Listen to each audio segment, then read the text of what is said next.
talk about Diddy for a second. Take that. There's a new lawsuit by a man this time around.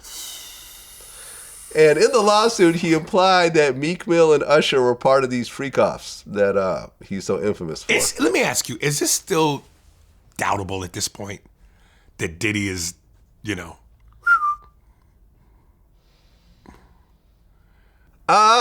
Listen, until I see it, I'm not going to say that it happened. Man, listen. There's been lots of, in fact, this one dude, Fat Jewish, you know who that guy is? No. It's this like Jewish comedian guy. He went to this whole story, and this story's been kind of popping up again. But he was saying he was at this one house party, and it was a super, super high end. He wasn't even sure how he even got in there.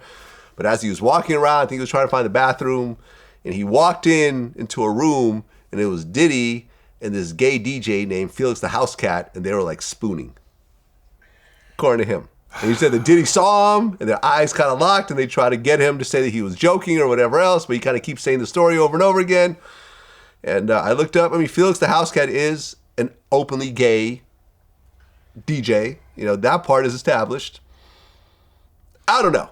I'm not going to say it happened. I'm going to say it didn't happen. I wasn't there. I've never had any sort of gay experiences with Diddy. There's just too many clues, brother. Remember Wendy Williams got kicked off the radio for that? Yeah.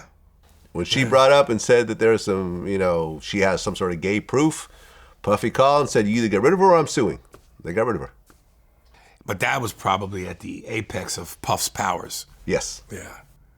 These are talking about Wendy from the radio show days. Before she went on TV. Yeah, she had to go to Philly because of that. Yeah. And I remember when I interviewed her, she kind of alluded to that. She goes, I was burned at the stake for that. Now look, rah, rah, rah. Right. There was a radio personality once upon a time. Her name was Wendy Williams. And she was practically burned at the stake for talking about such. And now it's all come full circle. There were many situations, none of which to talk about, but there were many situations back in the day in my career. And it's all coming full circle now, so. Listen, I don't know. Is Fluffy gay or bisexual? I don't know. I've never been there. There.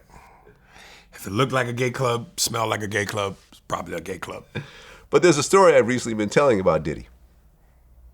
I said it on Drink Champs for the first time. Me and Faison Love kind of had a little laugh fest when I brought this up.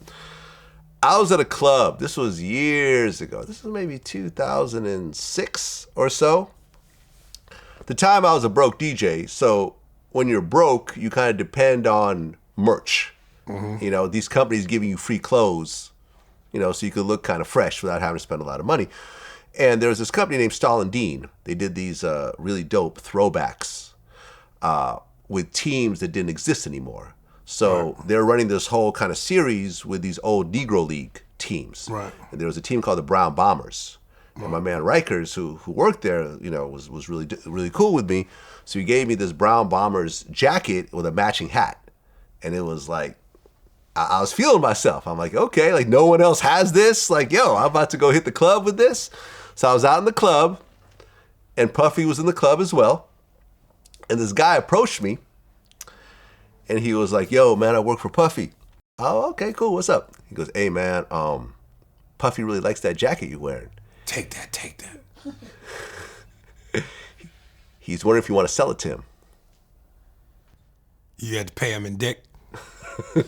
I said, no, man, I'm not going to sell my jacket. Are you sure? Because it's going to be some money. I said, nah, man, I'm cool. And honestly, having another man offer to buy my jacket off me is really kind of weird.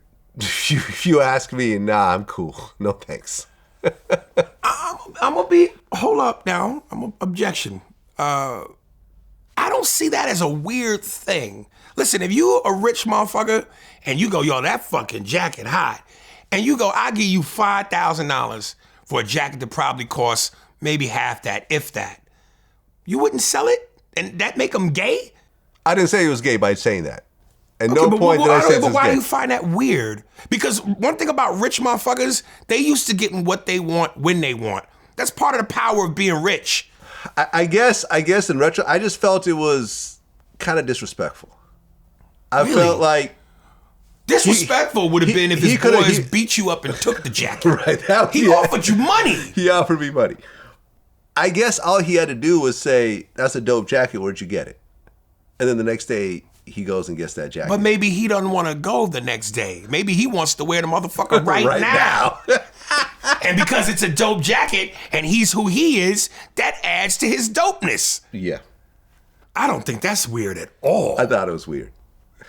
And I remember when I told him. So you didn't even entertain how much he was going to offer you? Nah, because I wasn't going to take my jacket off and give it to another man. Now that's weird. That's weird? Yes. What if he'd have said, yo, I'll give you 10 grand? He wasn't going to give me 10 grand. You don't know that. I do know that. No, you don't know Puffy's that. notoriously cheap. Well, He'll spend money on girls well, or whatever if he wants else. the jacket bad enough, maybe that's where you can negotiate. Yeah, I wasn't going to negotiate. I felt I had a certain level of dignity to not take off my... I think it was the middle of winter also. It was going to be like, nah, Man, I'm good. let me tell you something. If a motherfucker offered me $5 million for my whole wardrobe Right. in the dead of winter, I'm dead ass naked. He in the probably would cold. offer me $200 or something like that. All right, maybe not for 200, but if the price is right, Yeah. nigga, you better take your naked cold ass into the next open store. Get 1,000 jackets. I remember when I brought it up with Faison. Faison was like, this could be a whole skit. Puffy could just be like, you could be taking a shower. He's like, what's up with that jacket? You come home, you're under your bed. What's up with that jacket? Yeah, that's funny. That's funny.